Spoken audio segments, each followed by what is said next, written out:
يعني بدون قطيعة بدون انقطاع قرون.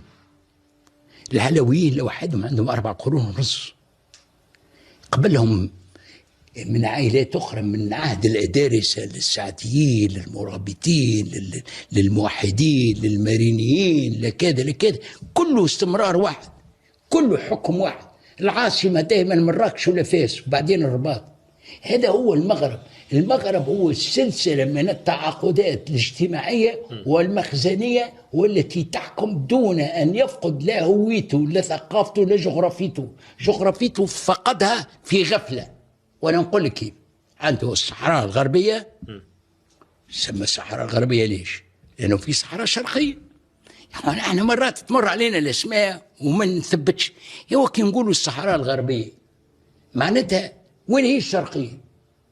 الشرقية هي تندوف، وهي اللي طالبوا بها المغاربة اللي هي نص صحراء الجزائر. ضموها الفرنسويين، هم يقولوا هكا المغاربة. احنا تو مش راجعين ولا نطالبوا بها ولا هم يطالبوا بها ولا شيء، لكن هذيك صحراء غربية خذوها الاسبان، وهذه صحراء شرقية خذوها الفرنسويين.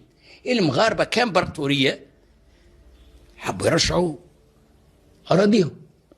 وهو المغرب يعاني من مشكلة أنه استكمال تحرير التراب الوطني مازال صحيح شرعية الحكم موجودة ومستمرة وبدون قطيعة، لكن التراب